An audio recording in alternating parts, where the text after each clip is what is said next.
Os governadores declararam que os repasses são obrigação do governo federal, já que boa parte dos impostos federais pertence aos estados e também aos municípios. Caio, como é que você avalia essa reação em cadeia que a gente acompanhou dos governadores? A postagem de Jair Bolsonaro passa qual tipo de mensagem para os estados?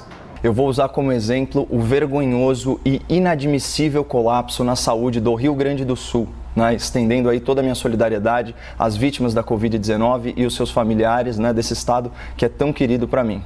Trago para vocês aqui a manchete da Gaúcha Zero Hora, publicada ontem. Ocupação de UTIs volta a superar 100% e aumenta a fila de espera por leito em Porto Alegre nesse domingo. Diz a reportagem, o número de doentes internados com Covid-19 bateu o recorde da pandemia. Como resultado do esgotamento da rede de saúde, a fila de espera por um leito também se manteve em elevação. 142 pessoas com o vírus em emergências às 3h30 da tarde. Vamos dimensionar a gravidade do problema? Trata-se de 142 almas sem atendimento adequado, precisando urgentemente de hospitalização com terapia intensiva. Agora vamos ponderar sobre o absurdo dessa situação em Porto Alegre. Isso acontece numa cidade desenvolvida, com 1,5 milhão de habitantes, que é a 6ª capital com maior IDH no Brasil e governada por um político adulado pela grande imprensa. E aqui eu faço questão de consignar a minha profunda decepção com as manifestações recentes do jovem governador do Rio Grande do Sul.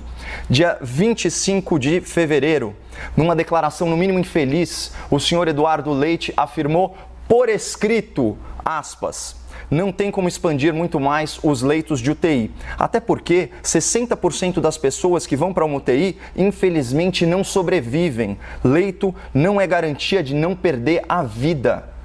Que lógica perversa é essa, senhor governador? E os 40% dos pacientes que sobrevivem, graças ao cuidado intensivo, eles não valem o esforço, eles não valem o investimento em mais leitos de UTI? O seu compromisso constitucional não é garantir que as pessoas sobrevivam, é garantir que elas não morram por falta de atendimento adequado. A sua preocupação, na verdade, deveria ser só de ordem humanitária, mas, já que a sua frase denota uma visão utilitarista, quase maquiavélica sobre a gestão pública, eu vou tentar persuadir o senhor a cumprir a sua obrigação de uma outra forma, Ao escancarar essa falta de empatia, o senhor está comprometendo o seu futuro político. Governador, situe-se, ou melhor, comporte-se. O senhor é um presidenciável. Até nós, paulistas, sabemos que Eduardo Leite é o nome preferido e favorito do PSDB para a corrida presidencial de 2022. Mas para isso, o senhor precisa pelo menos fingir que se importa com as pessoas. Então, mais uma vez, ouça o conselho da dona Mariângela. Se você não é generoso por caráter, seja por inteligência. Aliás, falando em inteligência, o governo do Rio Grande do Sul foi bem esperto nessa pandemia. O consultor de empresas, Matheus Bandeira, que é ex-secretário do Tesouro, ex-presidente do Banrisul, ele publicou o levantamento sobre os repasses bilionários recebidos pelo governo gaúcho a título extraordinário de enfrentamento à pandemia. Foram quase 1,940 bilhões de reais para aplicação livre, mais de 830 milhões carimbados para a saúde e mais de 5 bilhões em rolamento da dívida. Então, no total, foram 7,930 bilhões de reais em verbas federais extraordinárias que encheram os cofres gaúchos. Então, para vocês terem uma ideia aqui, em valores oficiais da cidade de São Paulo, vocês fazem ideia de quanto custa a diária de um leito de UTI, como esses aí que o governador Eduardo Leite desprezou? Apenas R$ 2.100 por dia. Então, quem enfiou quase 8 bilhões de reais no caixa podia ter reservado uma parte para cuidar melhor dos pacientes gaúchos, não é verdade? Mas não. O que fez o jovem governador gaúcho, aí com toda a sua jovialidade e esperteza? Ele usou os recursos extraordinários do governo federal para pagar despesas correntes do Estado. E é o que confirma essa outra manchete da Gaúcho Zero Hora, que foi de junho. Dinheiro do Socorro Federal termina horas depois de entrar nos cofres do Estado. Os recursos evaporaram. E sabe o que é mais triste? Olha esses mesmos fatos noticiados pelo jornalismo amestrado, para usar a expressão do nosso colega Políbio Braga.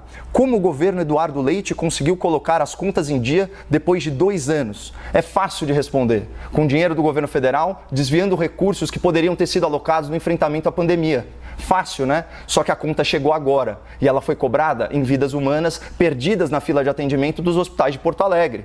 E esse é só o caso dos gaúchos. Agora, essa lógica, ela se repete por todo o Brasil, né? Segundo o Banco Central, mais de 38 bilhões de reais repassados pelo governo federal sequer foram gastos em 2020 e estão aí recheando os cofres de estados e prefeituras. Muitos governadores e muitos prefeitos se aproveitaram fiscalmente da pandemia, não incrementaram de forma adequada seus sistemas de saúde e agora, com apoio maciço da imprensa militante, jogam toda a responsabilidade da sua negligência na saúde nas costas do governo federal. Então, do ponto de vista fiscal, essa pandemia fez o país empobrecer, enquanto estados e municípios enriqueceram. Então, se você quiser ser massa de manobra e automaticamente ficar culpando o presidente da República ou o ministro da Saúde pela falta de leitos em hospitais municipais, em hospitais estaduais, fica à vontade, esse daqui é um país livre. Mas saiba que a sua crítica é injusta e reflete apenas uma predileção política, não a realidade contábil dos fatos.